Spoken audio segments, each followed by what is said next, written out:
السلام عليكم ورحمة الله وبركاته. كسودة وهذا 10 كيني لبعض PHP and MySQL كاسو إنه كبران دونه habka loogu install karayo ama base loogu duubo samka computerkeena si aynu websitekeena ugu develop karayno locally ay laga maarmaan tahay inaynu ku install karayno softwarekan sam la yiraahdo kaasoo sidoo 10 keeni hore ku soo sheegnay inuu qabanaya shaqooyinkii Apache web serverka si aynu hadda ugu install karayno aynu kan iska soo meeskarayno sida halkan ku aragtaan anigu mar hore ayaan ku install garay maxay xitoolay softwarekan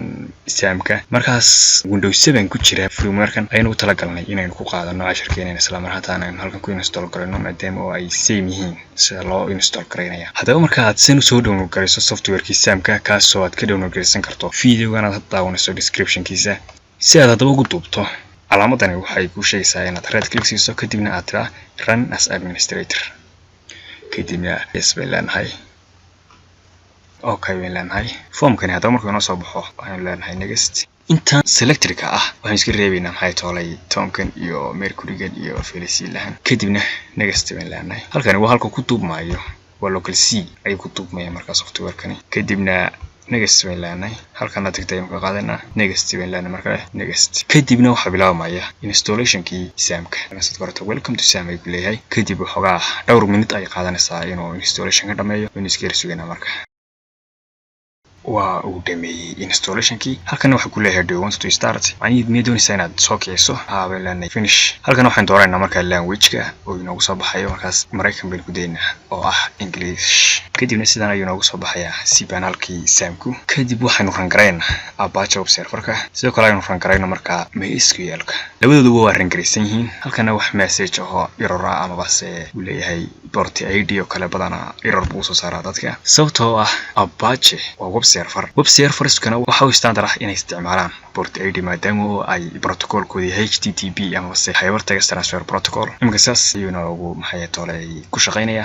hadaba balan soo kicino Internet Explorer oo ku jiray browser-radan waxaan loo baahanaya si aynu bal u aragno inuu shaqeynayo samkani iyo kale xagan sare ayuu ku qoranaa local host kadibna enter baan lahayn wada aragtaa inuu soo qabsaday local host iyo dashboard oo ah page-kii u horeeyay sidoo aragtaan saas ayuu ku shaqeynaya samkii waana ugu install garaysan yahay waxaan ku soo baxayaa local host saas ayuu shaqeynaya waxaan sare waxay imika kaasoo kale waa protocol-keenu sheegnay markii oo HTTP oo Hypertext Transfer Protocol iyo kanoo domain-kii ah iyo macnihiintan waa path-kii meesha wax akhriyay marka samkii markaas saas ugu shaqeynaya waxaan sare ku qoran marka PHP mayadmin intaansiina marka wareegsan wareegay connecting buu leeyahay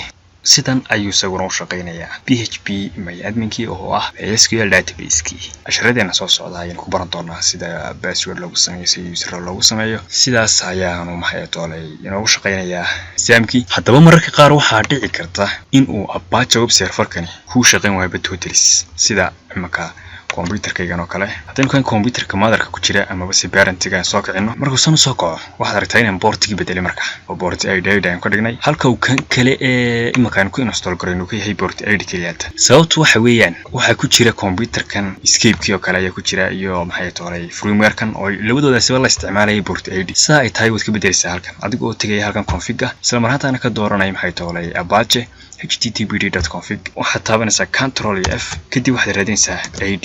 oo ah portiga uu isticmaalayo maxay toolay Apache web serverku kadibna ID kale ayaad sano kale u sii raacinaysaa marka la ayaad raadinaysaa 3 jeer ayaad bedelaysaa marka hadaba marka aad soo bedesho ee aad port ID ka dhigto xakan sare local host-kii oo kaliya ta kuuguma soo baxayo Apache web server-kii waxa laga maarmaan ah iyadana halkan inaad raaciso marka portiga uu isticmaalayo Apache web server-ku si uu ugu shaqeeyo marka bilaanta hadaan ku qorno halkan oo kale aan ku qoro local host wadarta inuu ID yahay markii dhawtoole waxa ku soo baxay local host kaliya sababtoo ah muu jirin software kale oo la isticmaalay port ID-gan laakiin se marka uu ka diido local host kadibna aad raacaysaa laba dhibaat ID kadibna enter sidaas ayuu isaguna kugu soo baxaya samkii kadibna saas ay kugu shaqeynaya waxaan aragtay inuu halkan yahay version-ku 5.6.20 adigu marka aad ku install garaysanayso qasbiyan uu ka duwanaanaya sababtoo markasta uu isbedelaya version-kan oo macnaheedu development ba ku soo inta wala horumarinayaa sidan si lamidana waa kan PHP MyAdmin-kii halkan yaala oo maxay toolay waqti xaadirkan bila password oo aynu u tala galnay bil casharadeena soo socda sida aan horeba u sheegay sida loogu sameeyo password-kiisa la marhantaana loo isugu xiro database-kii iyo maxay toolay PHP iyo dhammaan website-kii contentiskii ku koobnaa aynu insha Allah isla baran doonaa. Haddaba waxa idin laga maarmaan ah in ay wax kasta waqti qaadanayaan oo macnaheedu waxa la doonayaa in patient ahaano oo aynu time ka siino xamsi ahaan shakhsiyan insha Allah isku diidoonaa in casharada aad u farabadan insha Allah aynu dhamaystiri doonaa website dhammaystiran ilaa insha Allah rajayna inaan gaarsiino heer aynu online ka soo dhigno isla mar ahaantaana website-keen uu mid function ah oo shaqaynayo halkaas ayaan ugu joojinayaa casharkeennii labaad ee ku saabsanaa installing SAM. Assalamu alaykum wa rahmatullahi ta'ala wa barakatuh.